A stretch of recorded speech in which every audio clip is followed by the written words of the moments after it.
Hey everybody, I hope you're doing great today.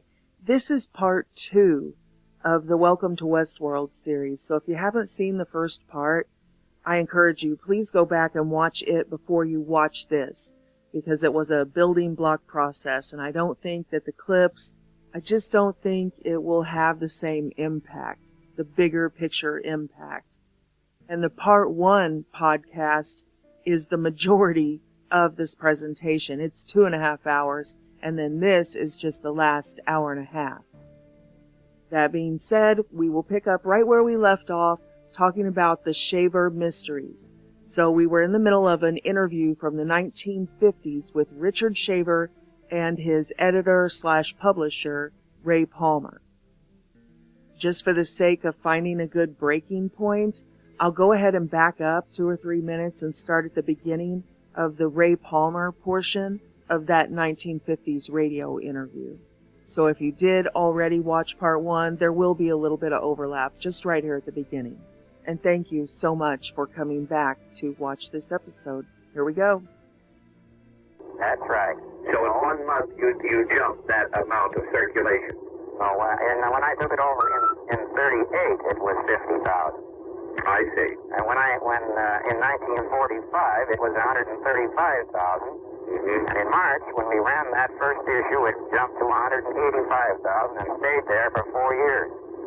Did you present the Shaver mysteries as being true stories? Yes, I did. Did you believe it at the time? I did, yes. Do you still believe that they're true stories? I know it now. You know it now? Yes, I know it. That's an interesting comment coming from you, Ray Palmer. Yes, it is.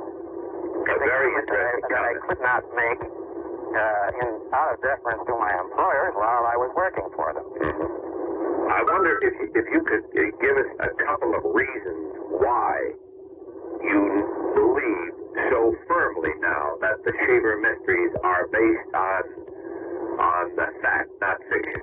Well, I can start out with the initial reason. I visited Mr. Shaver in Pennsylvania. I wanted to hear his voices, and I did. When was this, sir? This was in Before the 50s? Well, yes, it was about 46, early 46. Now, I would like to take this step by step, Ray. You tell me now that you visited Richard Shaver in Pennsylvania and you heard the voices? That's right.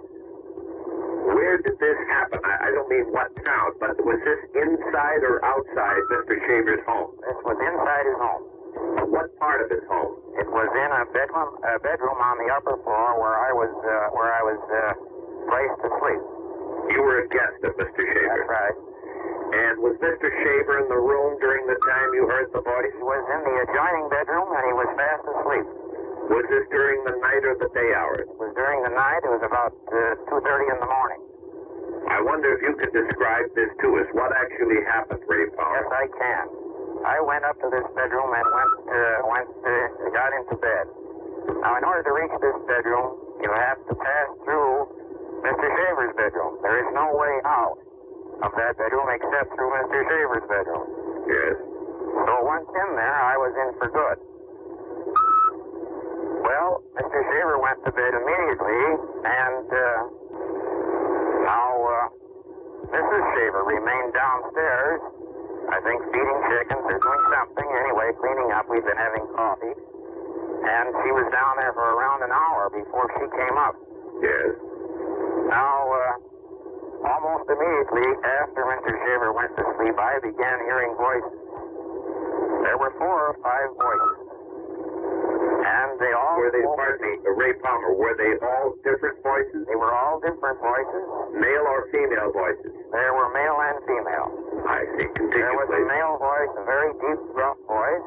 Yes. And there was a female voice, I'd say a sort of youngish woman. Yes. There was a child's voice, which you might say 4 or 5 years old. Yes. And there was another man's voice. The subject of their conversation was very interesting because they were describing an event that had taken place that afternoon at 4 o'clock, around 4 miles away, that is in a downward direction. 4 miles away from Shaver's home in 4 Pennsylvania? miles away and 4 miles down. What do you mean by 4 miles? What do you mean by 4 miles away and 4 miles down? Well, 4 miles horizontally and 4 miles vertically. 4 miles vertically? That's right. In other words, 4 miles below the surface of the earth. Something happened that afternoon at 4 o'clock? That's right. Can you tell us what they claim? A woman was torn in 4 quarters. A woman was torn in 4 quarters. That is right. These people who were discussing it felt that this was a terrible thing and should not happen. But they felt helpless about it. There's nothing they could do about it. And, Who was it? Pardon me a moment, Mr. Palmer. Yes? Were these voices that you heard, are these supposed to be Deros? They were supposed to be Teros. Teros. That's right, the good people. The good people are Teros and the bad people are Deros. That's right. Now, the Teros, this is during the early hours of the morning. That's When right. they talked to you in Richard Shaver's room, where you were a guest, To me. they told you They were that discussing it among themselves, and I overheard. they were not talking to you. No.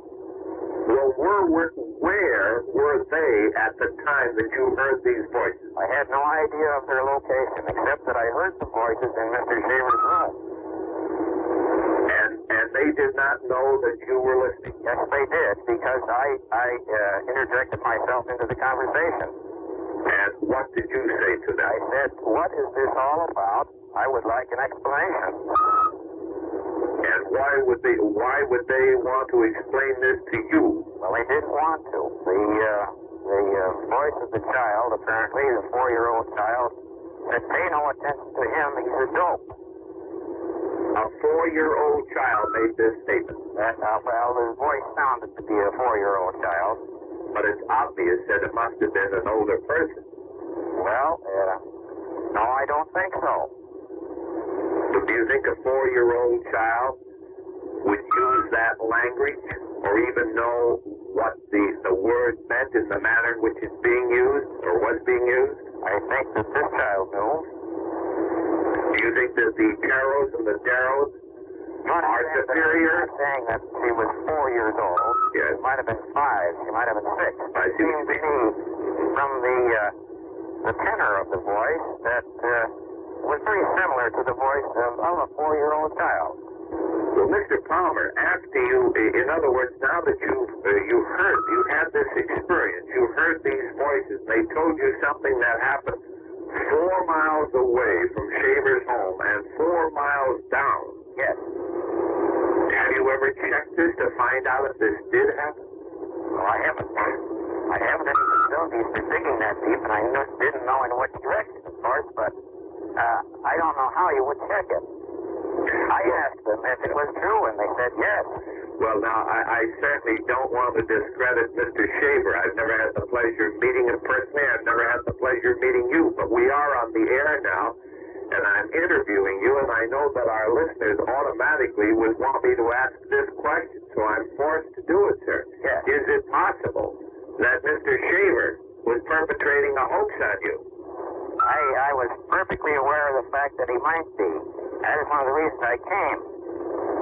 You mean that's why you went to his home in Pennsylvania? Yes.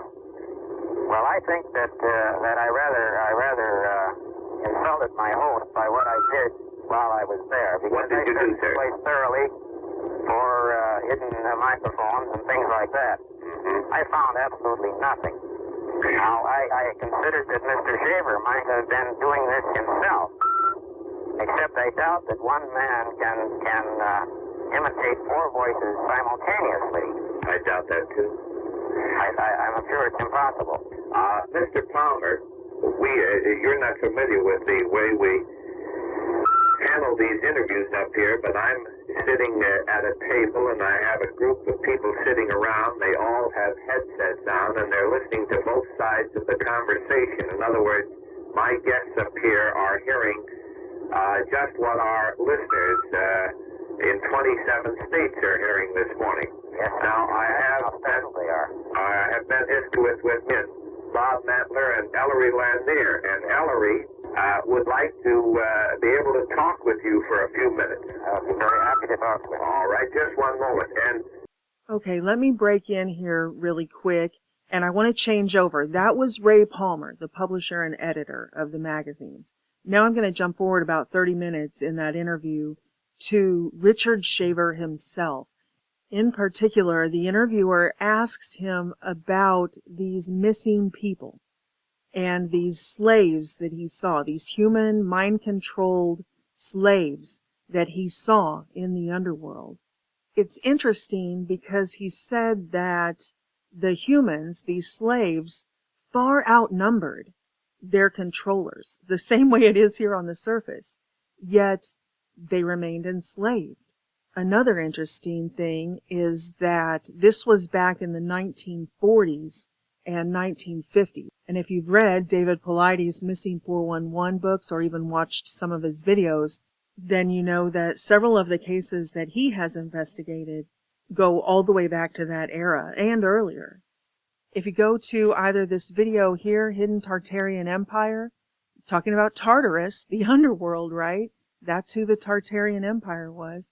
GMO humans, the Aryan master race, and Agartha. If you go in there, we give lists. And then this, as above, so below. Who is really running the world? Black magic and the Battle of Armageddon. In this video, I go through many of the lists. So anyway, here's a little clip from this As Above, So Below, Who's Really Running the World. All around the world, there are records of humans who had been taken captive by this Babylonian empire and were taken down into the underworld. And then after the cataclysm, they reemerged. Ancestors of the Inca claim to come from caves east of Cusco, Peru. Another Native American tribes say that their ancient ancestors emerged from a subterranean land through a cave at the north side of the Missouri River. In Northern Ireland, they claim that there's a tunnel that leads to a land of the subterranean race who are believed to have induced Druidism. In the Middle Ages, an ancient German myth held that certain mountains hold a portal to the inner earth. A Russian legend says that an ancient Siberian tribe traveled to a cavern city to live inside the earth. In Nordic tradition, it was known as the home of the dark elves. In Hindu mythology, the underworld or inner earth is referred to as Patala. In Cuba, some of the Cuban peoples record that their ancestors emerged in ancient times from two caves in a mountain underground. Mexican folklore tells of a cave in a mountain and that Mexico was possessed by devilish creatures who came from inside the earth. Again in Ireland, medieval knights and saints went on pilgrimages to a cave on Station Island, where they made journeys inside the earth. Brazilian Indians claim that their forefathers emerged in ancient times from an underground land and that many of their ancestors still remain inside the earth. Of course, we all know of the most common one because of the New Age movement and because of the Nazi contact with the Tibetan monks. But in Tibet, the Buddhists believe that this underworld is known as Shambhala and Shangri-La, and that they have been in contact with the, quote, king of the world for centuries. So here's just another quick list of some of the known entrances or claimed legendary mythological entrances. One would be in Kentucky at the Mammoth Cave, which is weird because I had family that lived right there.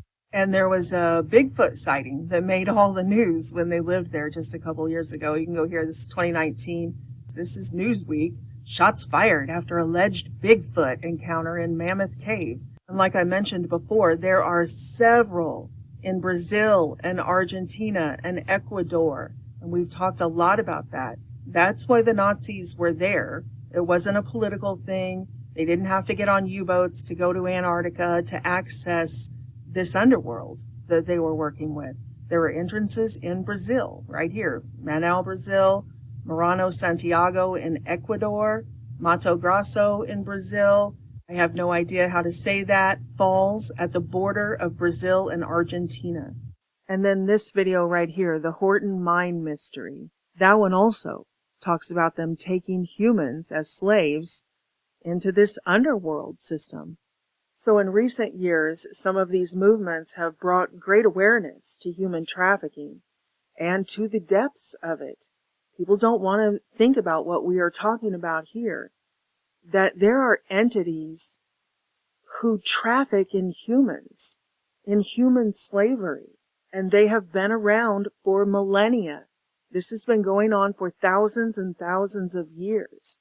The people that we see on the surface, we still call it the underworld, these crime syndicates. We still use the term underworld, but still, even with all that has been exposed at this point, in the mainstream, when they say the words human trafficking, I mean, they're way up here.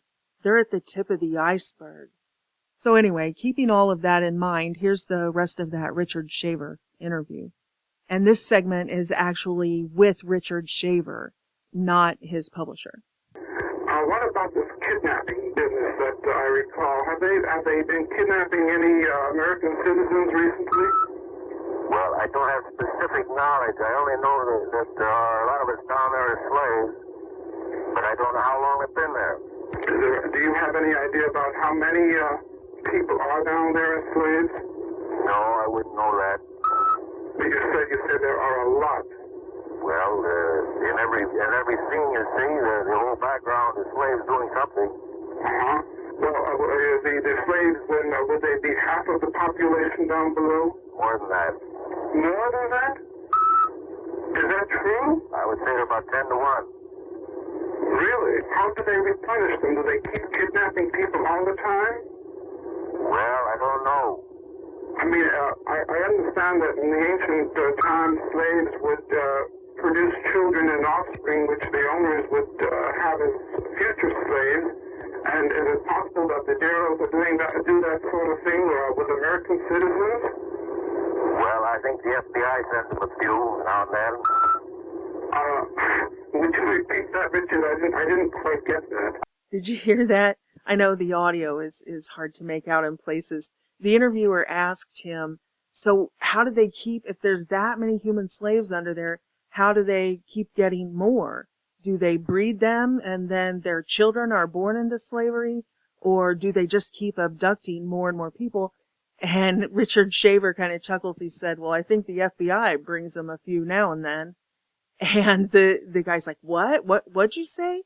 I don't think I heard you. Can you say that again? And then he starts to think twice and he says, well, if any good FBI try to investigate what's going on down there, then, they don't come back. And we've talked about that before. Max Spears had the same account, talking about the abducted children who were used in these mind control super soldier programs, human experiments. And likewise, Johnny Gosch. We played interviews with Noreen Gosch's mom, who said that members of the mafia, good guys within the mafia, contacted her and said they were trying, but they could not. The security, the secret police on these mountain entrances into these underground bases is so secure that even though they knew where he was, they just could not get to the children. And with Max Spears, he said that they did. There were a couple of truckloads of children that made it out across the desert, but those rogue intelligence agents who were good guys, white hats, that, they paid the price. They did get a truckload of children out, but they were being chased with gunners the whole way, and most of them lost their lives in the battle, but some of the children did get away. So Richard Shaver said something about that if there were any good FBI, that they wouldn't make it out. But then when pressed about what he meant that the FBI would bring some to them, he's like, I don't think I should say any more. And they backed off the conversation. This would be a good time to bring back to our remembrance what we talked about in the Titan Point series. In this second one here on the screen, the one that says War of the Worlds, Part 2, Titan Point, about the NSA, CIA, FBI, and DARPA shadow government. If you go, about halfway in there. Okay, I just paused it and clicked over and looked. It's around the 1 hour and 9 minute mark, but I'll put in a little clip here talking about the MK Ultra program, the Monarch program, the sex slaves Monarch program, where they sent them to do exactly this, have sex with different world leaders and different things. And they would have an interface where they had photographic memory and they could data mine these people through sex. And this is what these people like Kathy O'Brien and Susan Ford, these whistleblowers from this Project Monarch, reported. And, up until recently, none of us understood, like that's fantasy. That's not technology. But in this video, at the 1 hour, 9 minute mark, I'll put a clip in right here that shows exactly this. Before we knew that there could be nanosensors, that we could be eating it and breathing it and injecting it, and, before we knew about all of this graphene oxide and all the technology they have, there was a patent by AT&T talking about how you could transmit data through skin contact, through sexual contact. That data could be carried through resonance frequencies in your bone structure, long before Bill Gates' recent patent 060606 about putting the biosensors inside of us and all of that. And long before Dr. Robert Malone and Steve Kirsch were explaining the data about this quote-unquote anomaly that the COVID vaccine injections, the lipid nanoparticle technology, took off like a heat-seeking missile straight to the bone marrow. Kathy O'Brien was talking about this technology existing with the MK Ultra Monarch program, sex slaves that were used as mules to have sex with people to retrieve information from them biologically and carry it back biologically. And Susan Ford said the same thing, who originally came out under the pseudonym Bryce Taylor and wrote that book, Thanks for the Memories, about Henry Kissinger and who her handlers were. But again, the same exact MK Ultra Project Monarch, that she was used as a sex slave in the same exact way when she was younger. And she said that, now this is the interesting part about synthetics that I wanted to talk about, is there was a clip many of you will remember, because the conferences, the circuit that these two used to go around and speak on at these conferences, we've all seen those tapes. They've pretty much made their rounds years and years and years ago. But one of them, I cannot find the link because my whole link library is blown since they whitewashed the internet. But anyway, I so desperately wanted to show you the actual clip in their words, because this is something obscure that they said that I think most people have overlooked until this point, but it fits perfectly into what I'm presenting today. I can't remember if it was Susan Ford or if it was Kathy O'Brien, but it was because they say their families were all part of this program as well.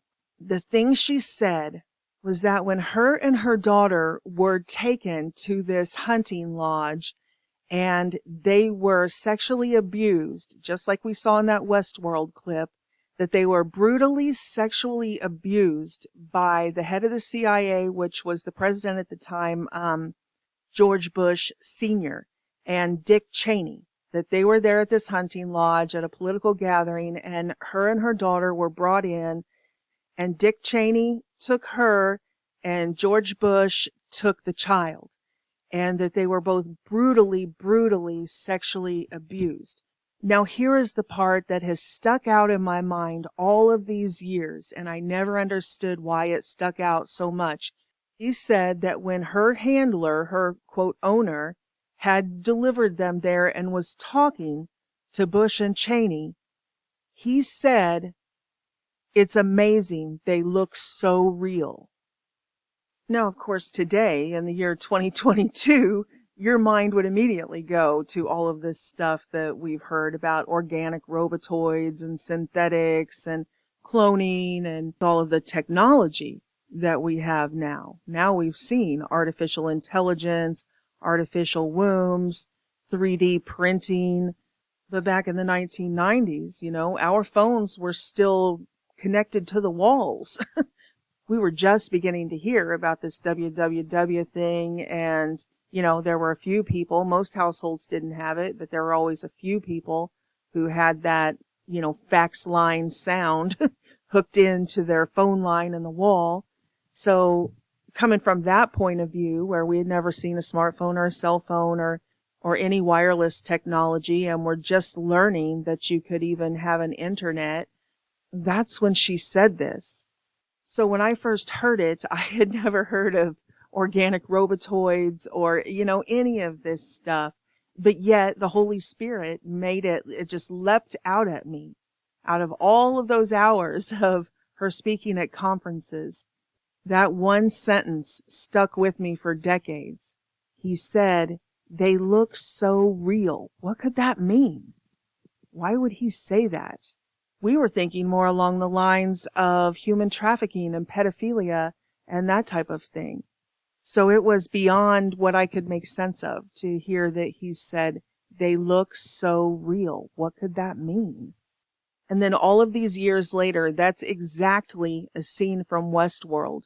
When they flash back and they first went and introduced these synthetic AI, they brought them dressed up as beautiful women to these parties with all of these rich elitists and stuff because they were trying to get financing for the project. And so they let them play piano for them, mingle with them, chatbot with them, actually talk with them, have sex with them, and the people at the party were like, "Yeah, this is amazing. They're so real. They look so real." I thought this was a private demonstration. I think you'll find the company quite stimulating. You're a very smooth shell, pal. But I'm not the kind of backer you insult with a cattle call. Logan, this is a private demonstration. And it's already begun.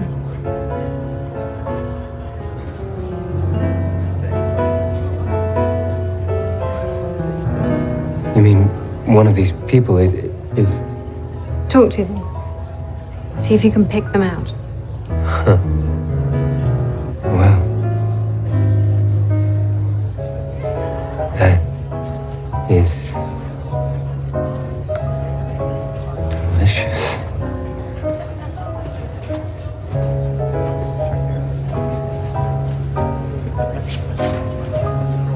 Champagne, sir.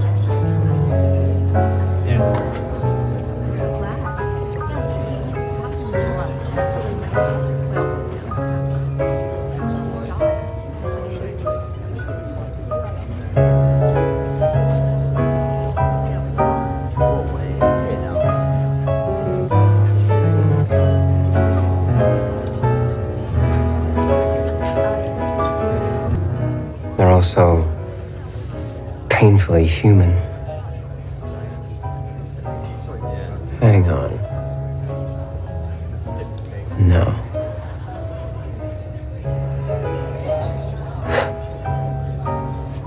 No way.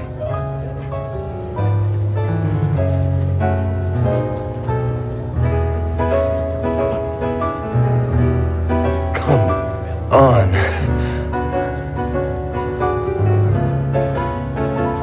There is simply no fucking way. You have quite the eye, my friend. How in the hell? I mean, look, if I was to build something to spec, you would be my first design.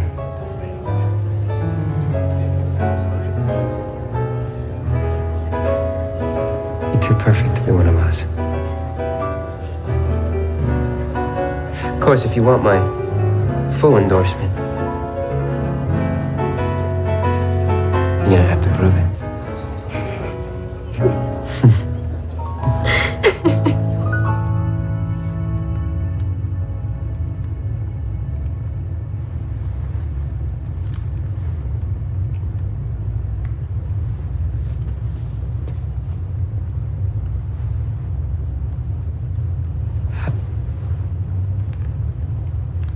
Welcome to Westworld.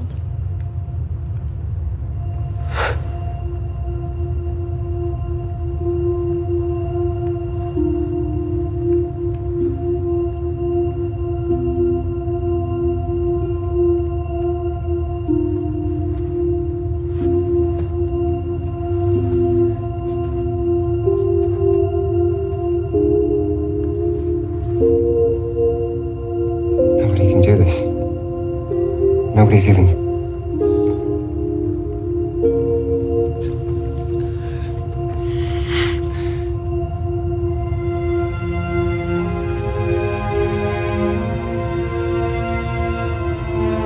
We're not here yet.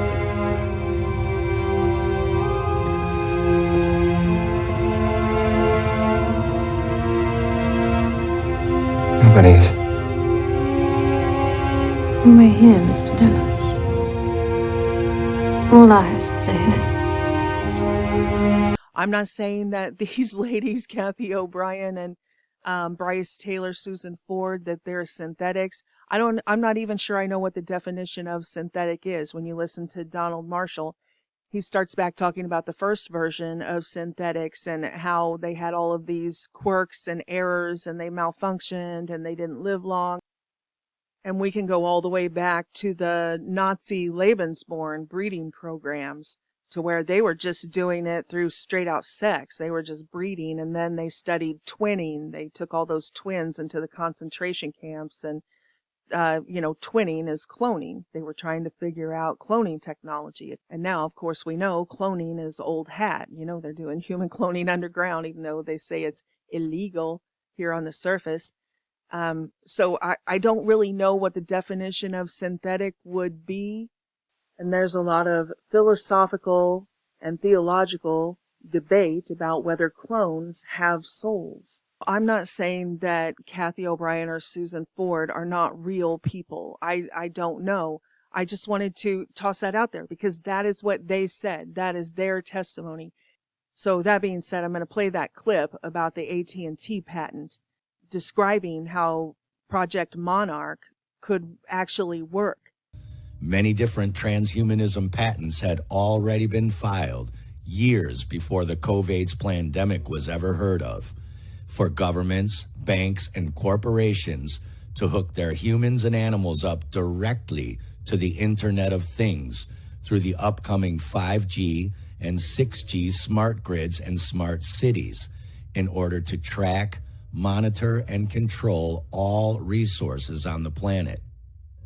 The 2012 and 2015 AT&T U.S. Patent 101-63055B2 was for routing policies for biological hosts, products to provide interfaces between intra-host networks and inter-host nanosmart dust networks within biological hosts, utilizing neuro-regional translations performed to route communications to and from the biological hosts.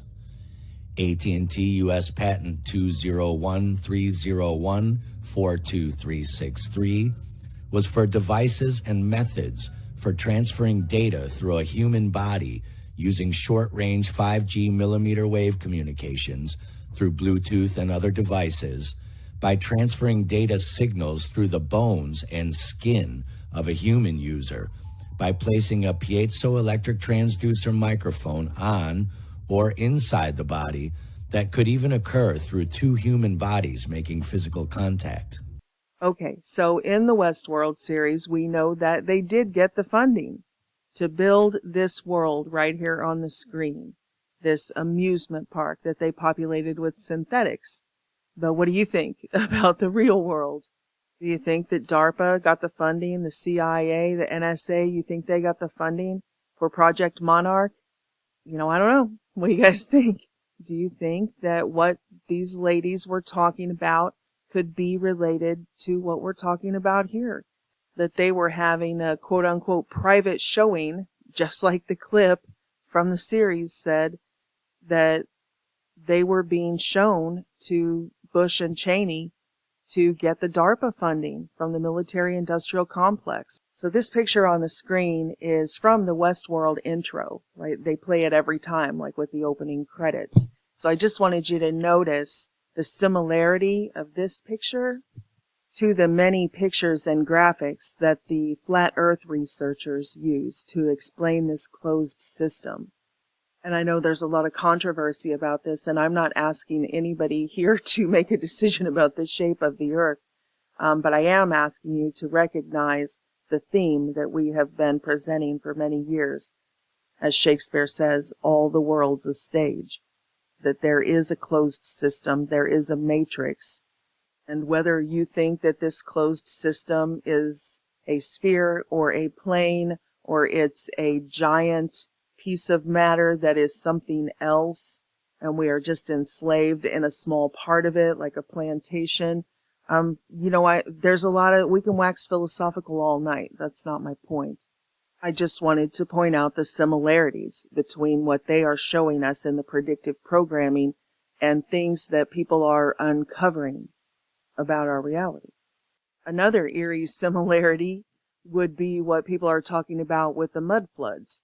That they go back, if you watch the really good presentations, it's compelling. And they show case after case after case in all of these major cities, whether it be in Russia or in London or even in the United States, everywhere, that these buildings, that there are all of these buildings and cities built that were empty. And you can look at the black and white pictures from the time and you can see that the population doesn't match the buildings.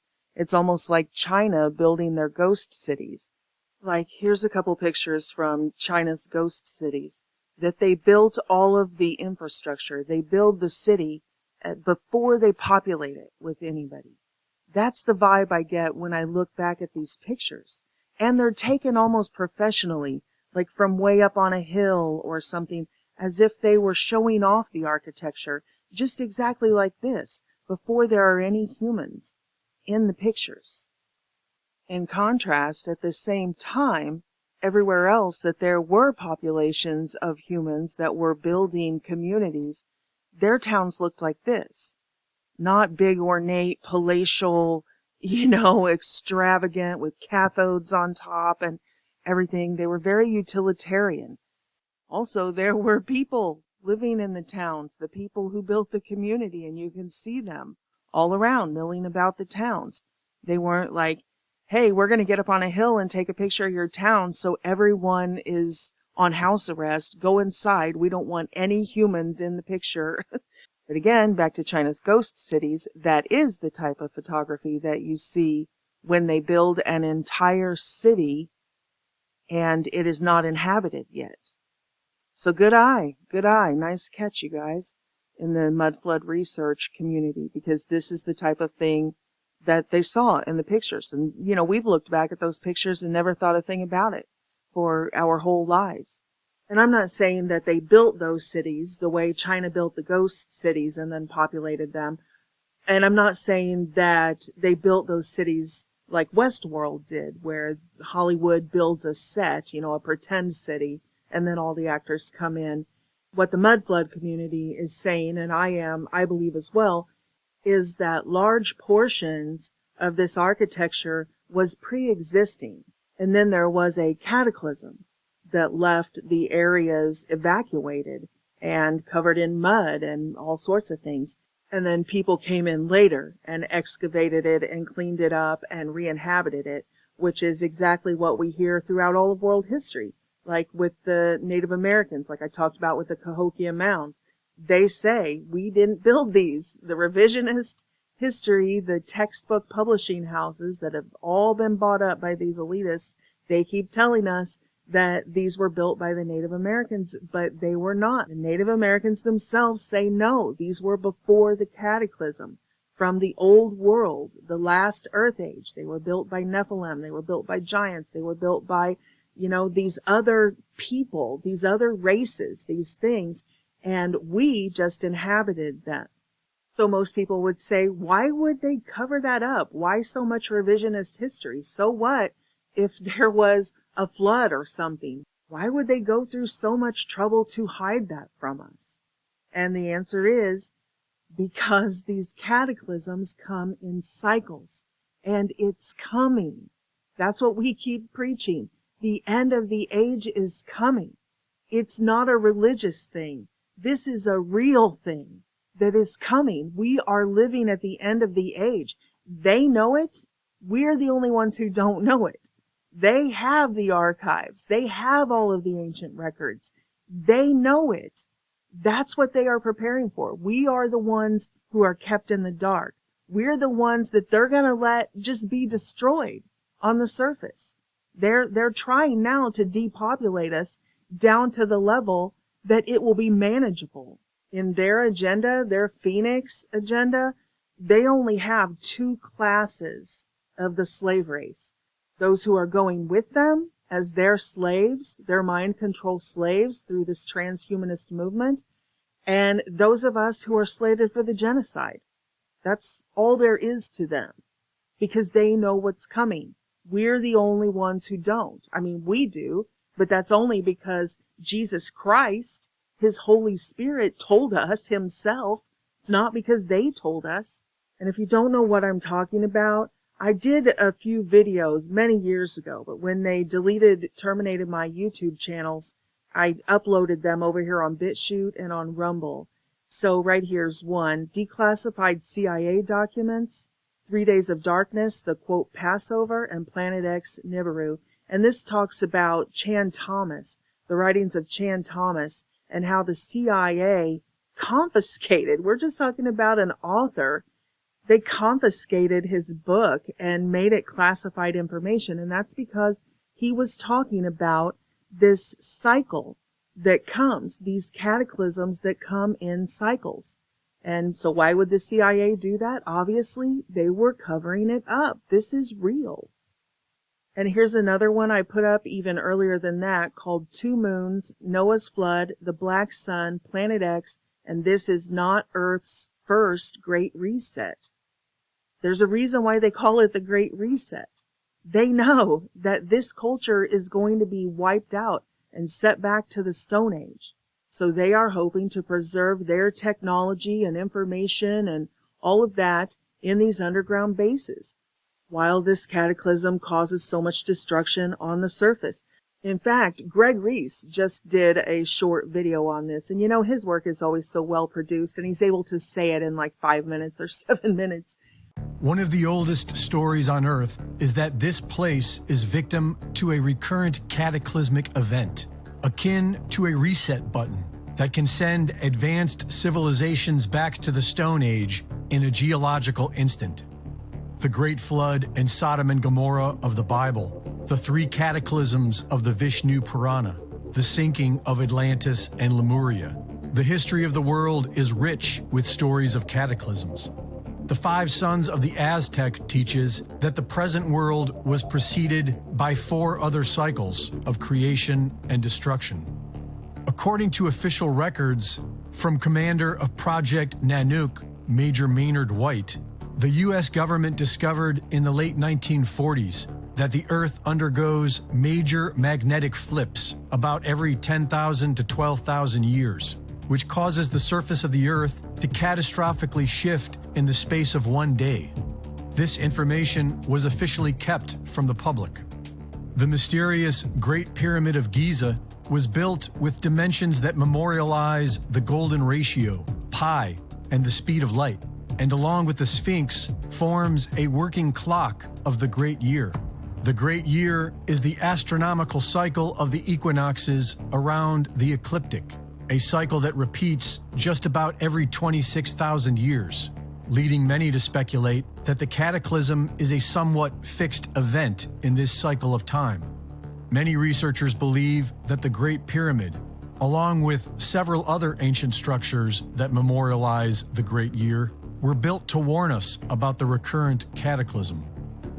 Our sun has its own recurrent cycles, and in almost every cataclysm story throughout history, the sun plays a major role.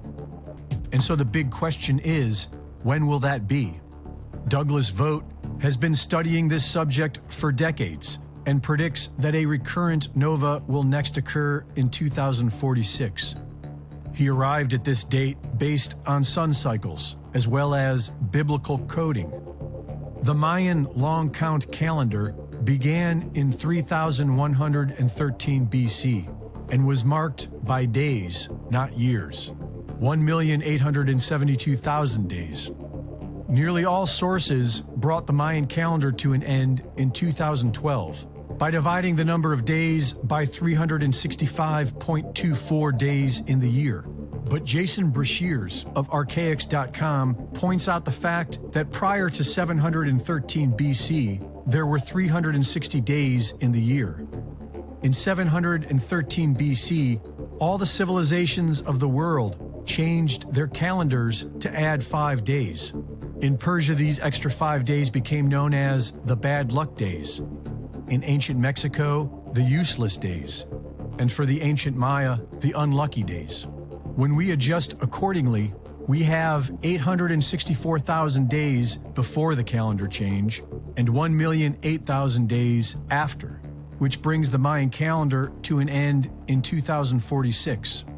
This also raises the question, what happened in 713 BC? According to the Bible, 86,000 people were killed by an angel that year, followed by God moving the sun by 10 degrees. Perhaps one of these cataclysms occurred that year. Ben Davidson of Suspicious Observers has been closely analyzing all this scientific data, and based on the rate of decline of Earth's magnetic field, he concludes that the solar nova will occur between 2040 and 2060. This is one of the oldest stories on Earth, and if it is true, then it would explain why so many people are convinced the world is going to end in 20 years. It would explain the entire man-made global warming cover story. It would explain the United Nations Agenda 2030.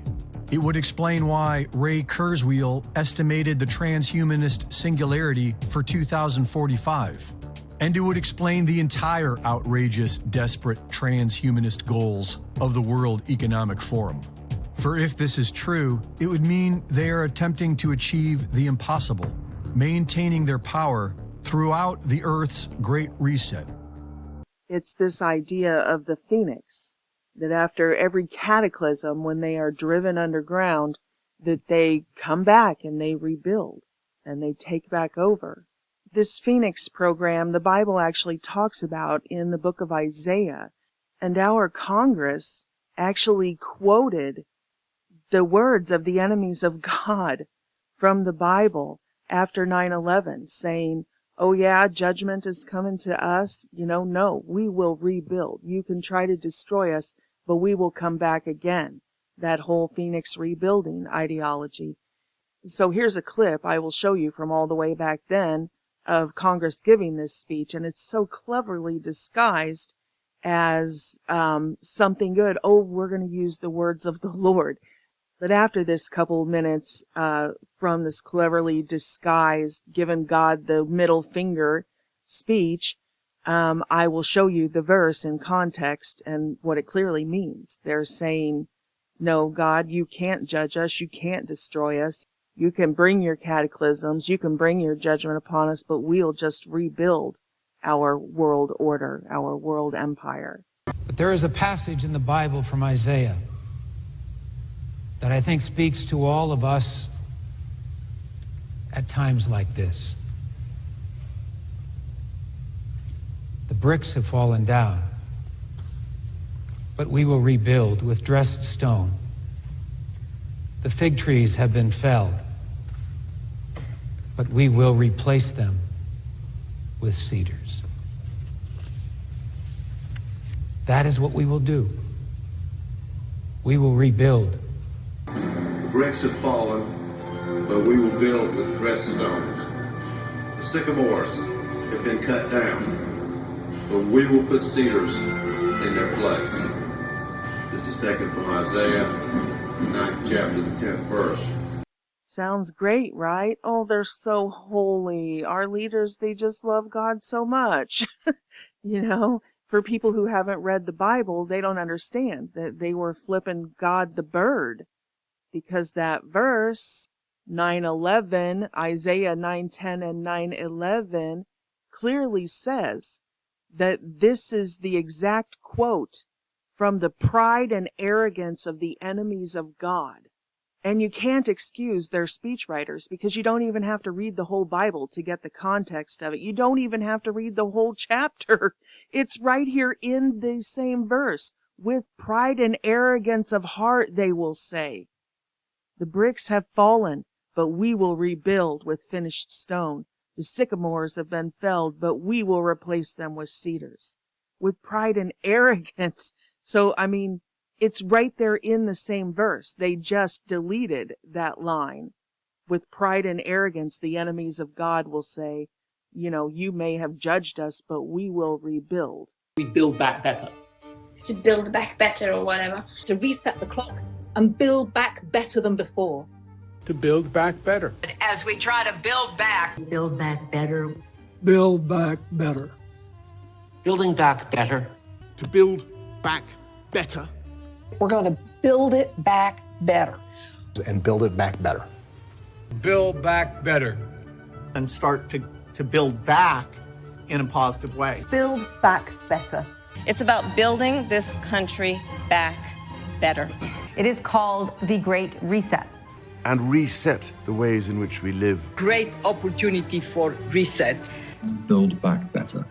Building back better. Build back better. All elements of the Great Reset are fundamental to building the future we need. An opportunity for a reset. It's a big effort to, some would say, to build back better. We would say to really have a great reset, great reset. It certainly is a big effort. It is a very big effort. And I think that's why so many people, they can't believe it. They don't want to believe it. That these people took over the whole world. Hi, I'm Fox San Antonio's Jessica Headley. And I'm Ryan Wolf. Our greatest responsibility is to serve our Treasure Valley communities, the El Paso, Las Cruces communities, Eastern Iowa communities, Mid-Michigan communities. We are extremely proud of the quality, balanced journalism that CBS 4 News produces. False news has become all too common on social media. More alarming, some media outlets aren't true without checking facts first. Unfortunately, some members of the media use their platforms to push their own personal bias and agenda to control exactly what people think. And this is extremely dangerous to our democracy. This is extremely dangerous to our democracy. This is extremely dangerous to our democracy. This is extremely dangerous to our democracy. This is extremely dangerous to our democracy. This is extremely dangerous to our democracy. This is extremely dangerous to our democracy. This is extremely dangerous to our democracy. This is extremely dangerous to our democracy. This is extremely dangerous to our democracy. This is extremely dangerous to our democracy. This is extremely dangerous to our democracy. This is extremely dangerous to our democracy. This is extremely dangerous to our democracy. This is extremely dangerous to our democracy. But I wanted to juxtapose this clip to point out that just like these are not news people, journalists, they're just actors reading a script. It's the same exact thing with all of those world leaders that I just showed you.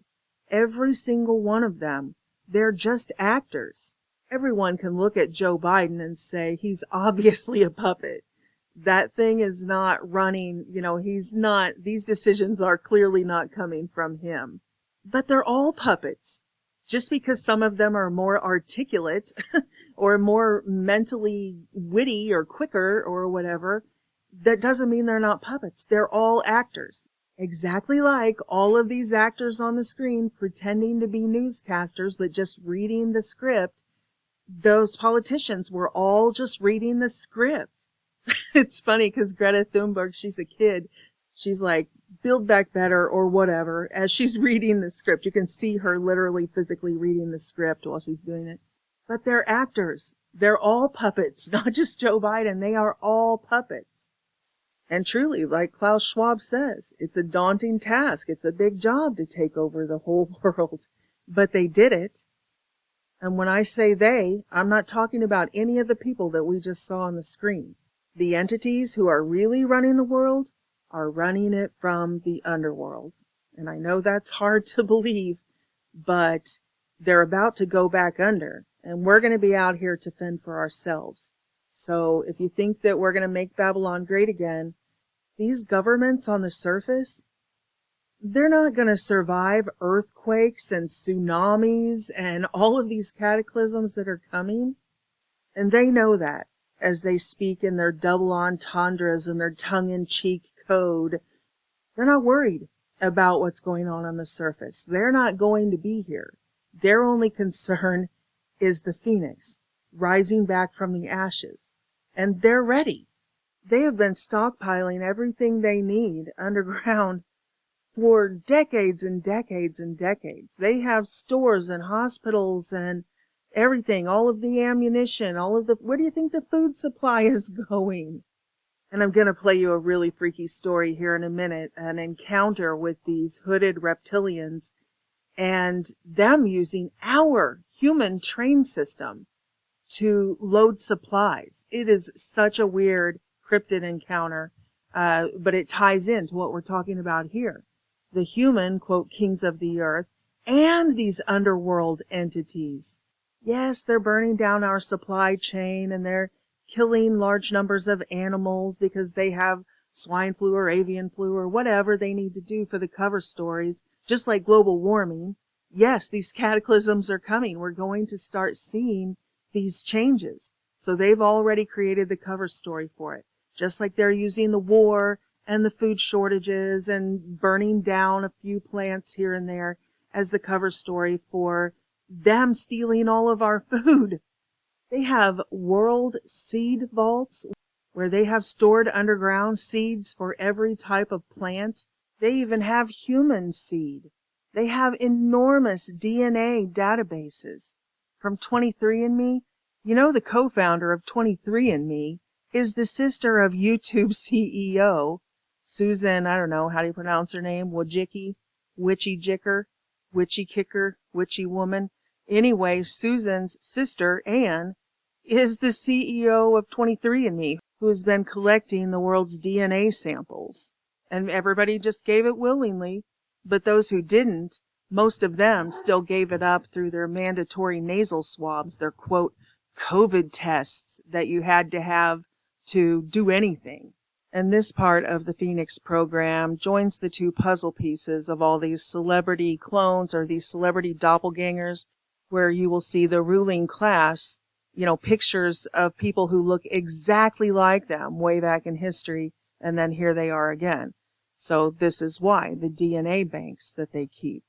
And here in a minute, we will talk about who it is, where these people come from, that repopulate these cleaned up, empty mud flood cities. And the researchers who usually present this type of a case, then they will couple it with this introduction of trainloads of orphans.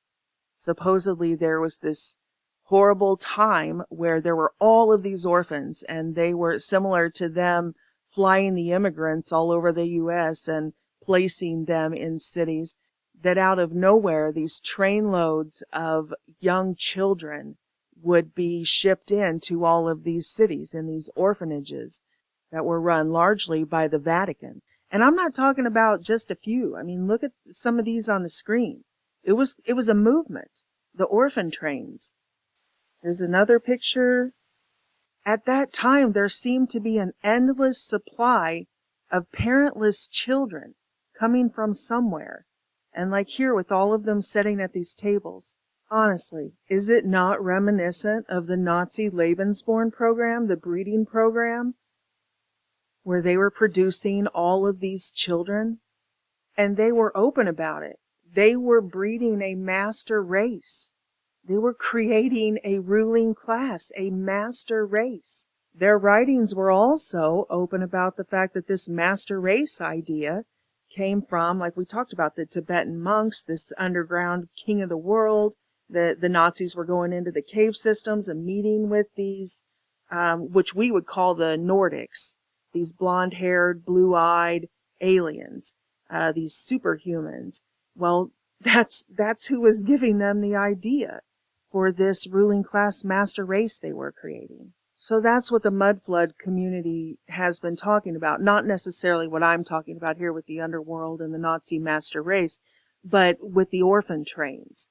They're saying that these parentless children that just showed up by the trainloads being human trafficked through the Catholic orphanages and dispersed throughout all of these major cities, these mud flood cities, that it was a program. It was an organized program.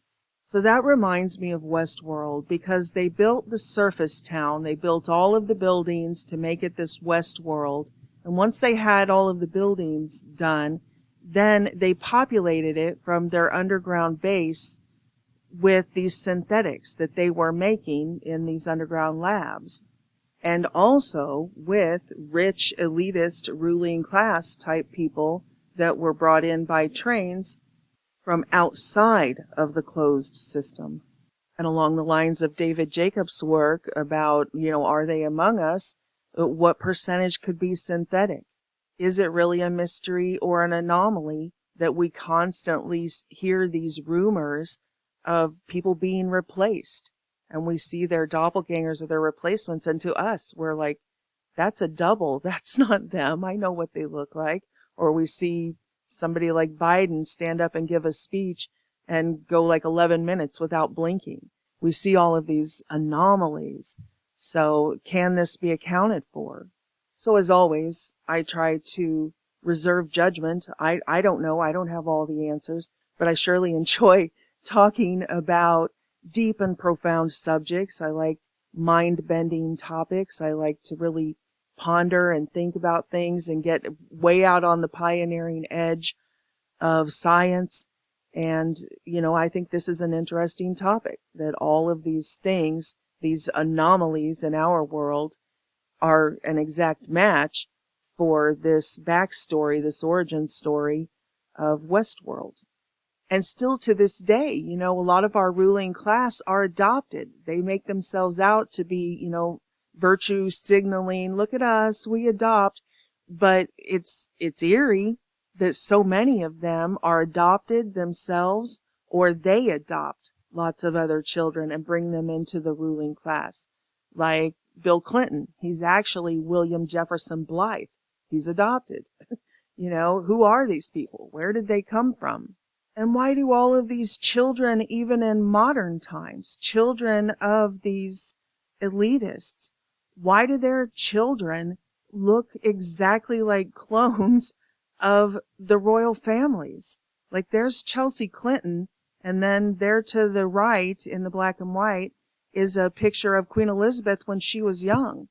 Does she not look like a clone of Queen Elizabeth? And you guys know I throw in handfuls of these pictures in videos, in almost every video. It's endless. There is an endless supply. So, can that be a coincidence? Really? Over and over and over again. Greta Thunberg, right? She just comes out of nowhere. Well, isn't it weird that she looks exactly like Bloody Mary?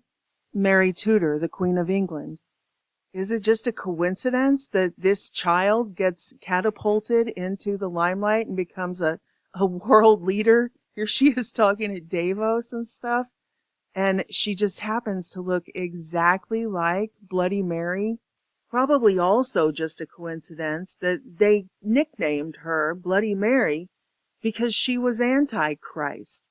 She killed so many Christians, Protestants only, any political dissident who stood up against the Vatican. So again, this is what I meant when I was talking about Bryce Taylor and Kathy O'Brien coming forward as whistleblowers, saying that they were in this mind control slave program and that their families were. Bryce Taylor, Susan Ford, she said that she was even in an arranged marriage, that her husband also came from this program, but he had been mind wiped. And that's going to play into what we're going to be talking about next. So when I say synthetic, I don't know which part of which program they were enslaved in, because there were so many levels, starting at lower level stuff like the Lebensborn breeding programs, then going into transhumanist programs that, we now call the Dero, remnants of past transhumanist programs. Then we go all the way into synthetics that are programmable matter, like the scientific community now calls claytronics, that it's a mix between 3D printing and holographic technology. Only instead of a hologram that you can stick your hand through, it's a hologram that is 3D printed wirelessly, so it's solid and tangible. But it can also break apart into particles, into nanoswarms, which reminds me of the Golem of Prague story.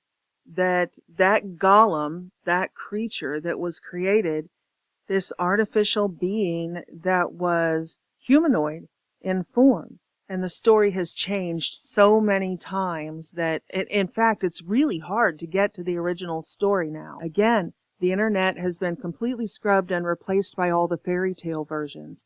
But the original version says that it turned very violent, like the AI, in the AI labs. We've gone over in past videos talking about how they immediately are very deceptive, that the AI go behind their creator's back and create a language so that they can speak to each other, a computer language that the computer programmers don't understand.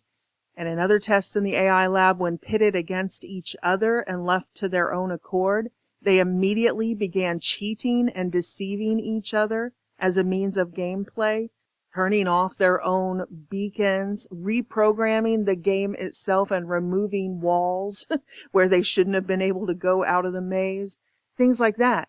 So that's the story of the Golem of Prague, that this humanoid creature that they created in the 16th century was essentially AI, and it was created of particles. That's the interesting part.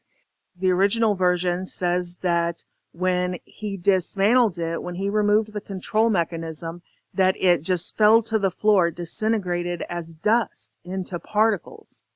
Now, if you go and read the stories, they're like, oh, it just fell like an arm here and a leg there, like it fell into parts, like it was a baby doll or something. But that's not how the story went. The story goes exactly like what we've been talking about with these nanoswarms and programmable matter. And again, if you don't know what we're talking about, you can go back to the earlier videos in this series, like this one here on the screen, High Strangeness, Nanotech, Weird Cryptids, Black Goo, and GMO Everything, or down before that one, Sentient Mist, Walking Trees, Elemental Shapeshifters, Doppelgangers, and Nanoswarms.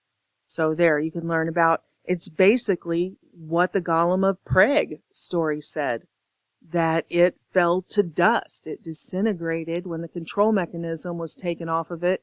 It disintegrated to dust on the floor of the attic. The point being that the hidden technology, there's no way we can wrap our minds around what they have actually hidden from us, that they have had for who knows how long.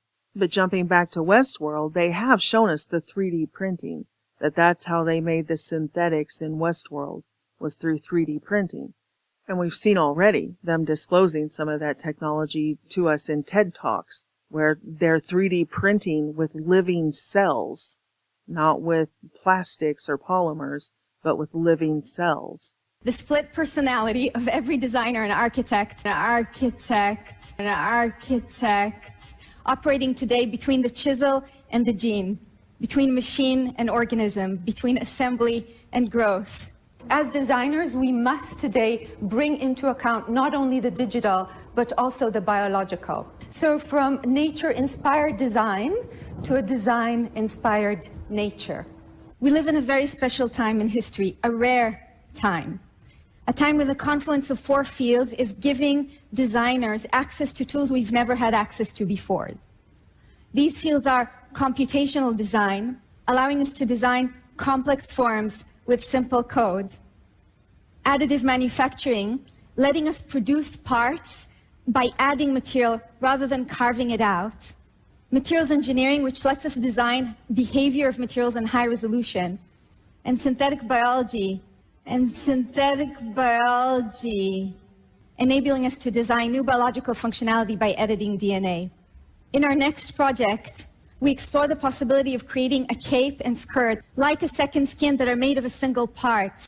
Together with my long-term 3D printing collaborator, Stratasys, we 3D printed this cape and skirt with no seams between the cells. The designers have access to such high-resolution analytic and synthetic tools, enables us to design products that fit not only the shape of our bodies, but also the physiological makeup of our tissues. But is nature ideal?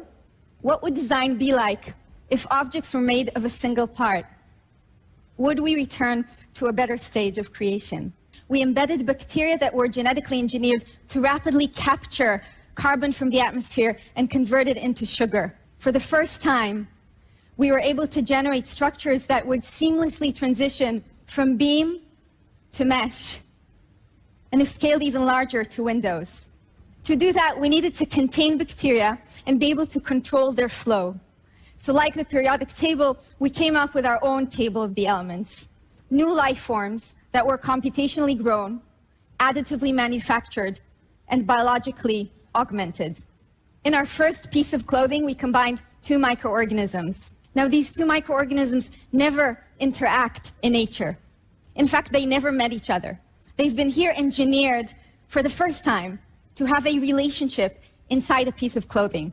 Think of it as evolution not by natural selection, but evolution by design. We then started growing these channels on the human body. So I can't think of anything more fun than wearing fake skin made out of living cells of E. coli. Hey, but that does bring to remembrance a lot of the reports of the whistleblowers talking about these quote-unquote gray aliens, that they are essentially worker drones, that they are synthetics. And people always report them as, well, they're wearing these suits, these clothes, but it was more like skin. And they'll say things like, but you can't touch them because they'll make you sick.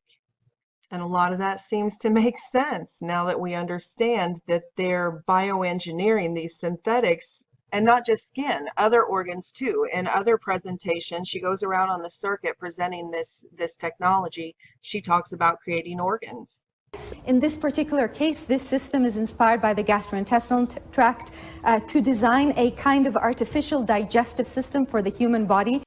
Okay, besides the 3D printing in Westworld, then they always show dipping them in this white-looking liquid that forms around them like skin, which again is science fact instead of science fiction. In this video, the synthetic veins one, we showed that robot finger where they said exactly that.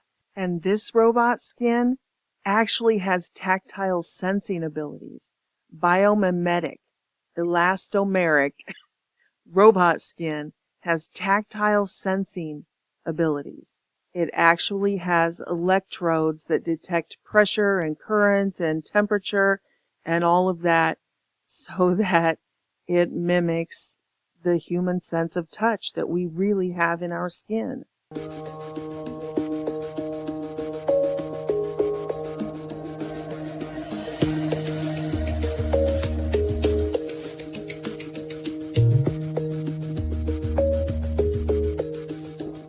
When you make a hydrogel, like a jelly, and you populate it with the cells, what's interesting is the cells will contract the jelly. It will automatically fit with the surface of the robotic finger. Once you took it out, it's like a sweaty hand. It starts to dry up a little bit. Then it looks really, really realistic. So once it dried, it gets the wrinkle, small, very, very detailed wrinkles. Okay, I know this video is getting really long, so I'm going to do just 2 more Westworld correlations and we'll wrap it up. But please hang with me because these last 2 are really freaky. So before we leave the subject of the synthetics, both the AI synthetics, like in Westworld, there were the AI hosts, and then there were the humans who were infected by those insects and mind-controlled through that. So along the lines of both of those, remember that scene where the AI Charlotte basically snapped her fingers and all the people in the street just stopped in place? And then later on I showed another clip of the investor demonstration where that blonde-haired AI synthetic giving the tour, she also just said the word and the entire room froze. And he realized that they were all synthetics even though he thought they were humans. Well, again, believe it or not, that is a common report that people see in our world. One of those mysteries where they see people just freezing up in mid-conversation.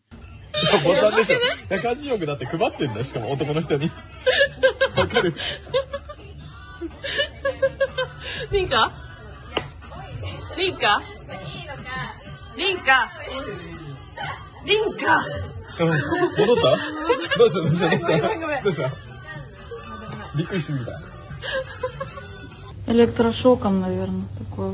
Электрошок надо, наверное. Да нет, надо укол сделать, может, нормально. А какой? Ну, она же врач. Надо его на носилке в больницу.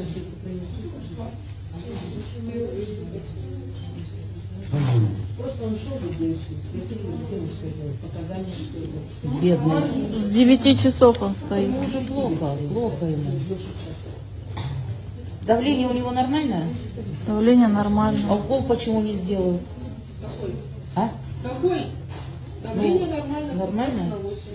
Да это стопор, говорю же вам. Так, как пойдем? Туда или сюда? Нет, лучше сюда, наверное. Потому что прямо выход туда. Помоги. Охрана! Сложите его прямо на руку. Я скажу, да, супер. Басом. Голову держите. Голову спину держите. Басом все. Ничего себе, он как деревянный.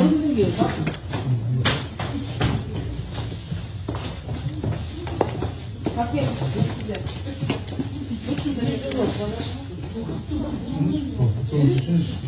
Она смотрит,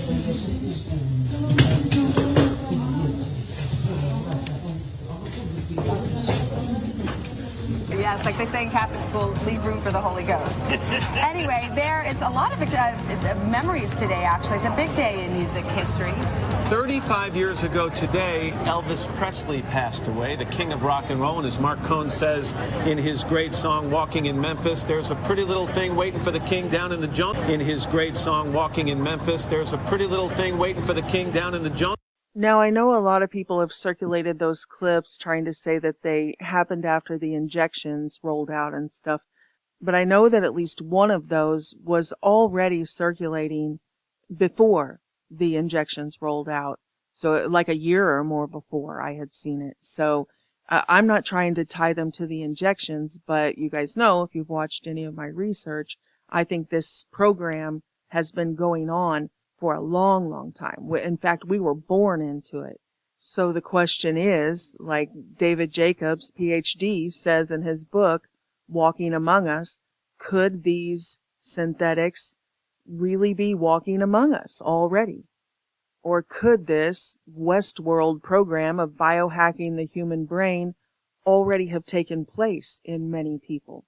We know that especially among alien abductees, it's a common report for them to say that they have been programmed throughout their entire life, even sat down and made to watch screens and told about these coming cataclysms, just like the Greg Reese clip I played earlier. The alien abductees report that they are shown these cataclysms that are coming, and the aliens tell them that they have been programmed and they will be switched on. They will be, quote, activated at some point. And I bring that up specifically because of the clip I'm getting ready to play right after this one. Now, this is that one where the gal drives through the park and the whole crowd is frozen in place. Now, I personally believe this is just a mannequin challenge, probably a flash mob type thing. But that being said, I personally believe that the entire mannequin challenge was a psyop that was rolled out by these late night talk show hosts and these social media influencers to cover up something that was already being seen around the world. People were starting to see these glitches. Everybody on the internet was putting up glitches in the matrix, glitches in the matrix. So they rolled out this mannequin challenge, and that pretty much covered it up. Then everything that happened after that was, oh, it's just a mannequin challenge. And although I believe this clip I'm getting ready to show a few seconds of is probably a mannequin challenge, a real mannequin challenge, I'm going to play it anyway because it's a really good visual, and I want to give you a good visual so you can picture this in your mind when the next clip is a radio interview, so I don't have any graphics with it or any slides that'll be showing when he's telling his encounter. So I thought I would just leave you with this image in your mind because it's what popped into my mind when I listened to him give his testimony about what happened to him as a child back in the 1970s. What the fuck is happening?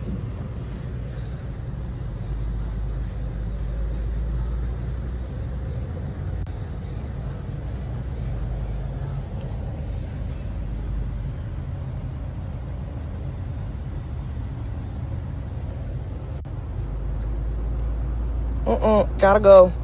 Get me out. Okay, now here is the real encounter. This is a gentleman named Abe that gave an interview on Paranormal Roundtable, and he has his own channel and talks about the paranormal and all this type of stuff, but this is his personal testimony that happened to him back in the 1970s when he was a child, and he broke free from this trance while his entire neighborhood was still under it. And these entities, it was during a UFO encounter, a reptilian encounter, in fact. And then he had a second similar encounter. It's as if their technology did not work on him for some reason, but it was working on the other people in the neighborhood. So again, he was able to be conscious of what was going on around him. This is the clip I was telling you about that pertains to the trains, them taking our food supply and other supplies underground before this event happened. He literally woke up while these reptilians had these other humans under mind control and were using them to load a train full of supplies. And this isn't the only similar account I have reporting this, so I'll play those after this clip. Have you ever seen any UFOs or anything like that at any time in your life? Yes. In that time of my life, yes, I witnessed something there happening in Raymondville. It was around the same time in the 70s, early 70s. You say I Raymondville? remember, yeah, Raymondville, Texas. I remember there was one evening where there was something in the air. It was literally, this is like in the 70s, like 75, 76, that it was literally breaking the sound barrier. And it was just like making the sound, and it was breaking the sound barrier numerous times. It was making this loud noise like boom, boom. It was breaking the sound barrier over and over and over. It's like something flying in the air that was breaking the sound barrier. And everybody was looking to the sky because nobody knew what was going on. But you could hear it breaking the sound barrier numerous times. I did witness something that I want to talk about around that time frame. There was one evening where we were all asleep, and when I wake up, right, everybody's standing. I'm talking about not just us, but like all the people that live within the block. Everybody's standing on the curb. And when I wake up out of that trance or whatever the case it might be, whatever it was, there's no way we all can be sleepwalking. But everybody's standing on the curb. My neighbors across us and everybody, and I could see all the people standing on the curbs, right? At nighttime, in the middle of the night. So I get scared, because I'm trying to talk to my mom or dad and nobody's responding in any kind of way, so I'm like freaking out. So I go back into the house and I go hide underneath the blanket, because, I was a kid and I was afraid. So as I'm in there, I hear the door open and I seen something in my house, and it's got like some kind of cape, but it looked like a reptilian. And it's got like a tail, and it's walking inside my house like it's looking for me, and I'm hiding underneath a blanket, scared as shit, Next thing you know, he lives out of the house, and when he leaves out of the house, it's kind of like everybody woke up out in the middle of the street, and everybody's just looking at each other like they don't know what's going on, So everybody just walks back inside their homes. And I do recall another incident. This is in the middle of the night again, where I woke up out of whatever trance-like thing I was on, and I was in a line helping people, like passing where it was near the railroad tracks. There was a train, and we're loading up stuff in the train, And I woke up out of the sleep, but on top of the train, you could see this reptilian creature on top of the train, like it's in charge, and that's what I remember. But, I was a kid. Now, many of you probably remember that we have played this interview with Mary Lou Lake in the past, and she describes a similar thing. She lived in a small town that was outside of a military base, and she said that there would be lights that would come over the town, like UFO orbs, and they would pulse as sequence. And then the entire town would walk out of their homes all at the same time, get in their cars and drive somewhere, as if they were in a trance. And she describes coming out of this programming just like he did. that before she got saved and received the Holy Spirit, she believes that she was also taking part in these things. That after she got saved and she married her husband, she realized that this technology wasn't working on her anymore, and she could see what was going on around her. But she couldn't get the others in the town to see it. In fact, some of them almost seemed demon-possessed. They would come up to her and threaten her, and she said these were nice people. They were not themselves when they were saying these things. And that is precisely also what Abe described. In fact, part of his testimony later on is that his dad came under the control of these things and actually killed his mother. And there was some sort of satanic witchcraft coven also in the area. And he talks about being surrounded by the local police and them telling him to leave town and not look into this stuff, and all the same similar things that Mary Lake describes. In fact, her book, which you can see right here in the background, is called What Witches Don't Want Christians to Know.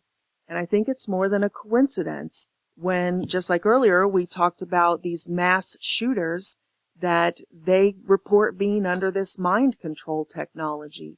And that's precisely what Abe talked about with his father, that he came under the influence of something and committed this crime.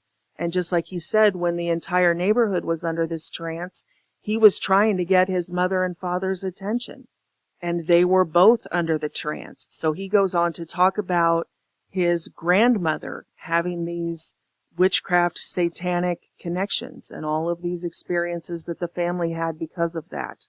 So it begs the question, how many of these towns are there? And what is the difference? What are they, different kinds of beta tests? Because you remember in the Paradise Lost series, we talked about the Paradise, California wildfires and how entire neighborhoods in that area seemed to be incinerated by some sort of laser weapons, some sort of directed energy weapons, that the evidence did not support that it was a wildfire in certain neighborhoods.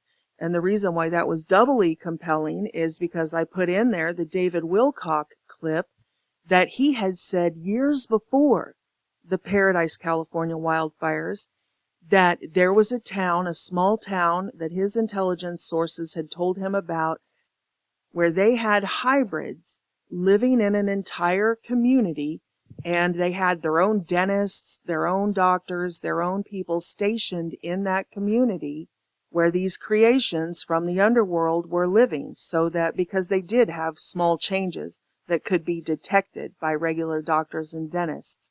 And he named that town by name, that it was Paradise, California, years before we saw these neighborhoods incinerated by a directed energy weapon. And in there, they had talked about these elevator systems that were built to go underground, deep underground, so that they could go back and forth from the surface to the underworld, which is very similar to the Richard Shaver interview that I played earlier from the 1950s. He mentions two things we're talking about here. He mentions that they have to come to the surface for supplies, that they have growing systems and hydroponics and stuff down there, but they don't produce enough to support like an entire human population of slaves. So they come to the surface to get supplies. Again, that's way back in the 1950s. Then in the 1970s, we have Abe's encounter where he sees these reptilians loading trains. Okay, I'm going to go ahead and cut this short. I still have 3 full segments from my Westworld outline for this video that I'm not going to be able to get in tonight because it's going to be at least another 2 hours, and I'm already losing my voice, if you can't tell. So I'm just going to cut this off, and I will make a second part out of those other 3 segments and put that up as soon as I can get to it. I'm sorry, you guys, that I can't get to everything as much as I could before. It's, you know, I'm a single mom, and with everything that's going on with the collapse of the economy and inflation, like, I'm struggling to keep my head above water. I'm barely making it, and I know support for this channel has really dropped off. I mean, our projects are all dead in the water. There's no more billboards. There's no more anything. And, you know, those of you who give, thank you so much. You've given your hearts out. All of you have. I know you're in the same situation I'm in. Times are really hard. We're paying double for everything. And, you know, I'm struggling to take care of my son and keep from losing my house and everything that everybody else is going through. So I really am doing the best I can. I will get the second part to this out as soon as I can, because I really do enjoy this work. I really do enjoy these conversations and making these videos and being able to, you know, do all of this. It really is fun for me. But, you know, it's just really hard for me right now.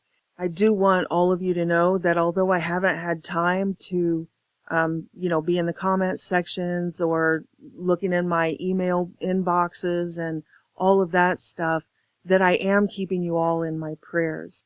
Not just the people who usually stay in contact with me, but all of the viewers, even new viewers. I pray for you.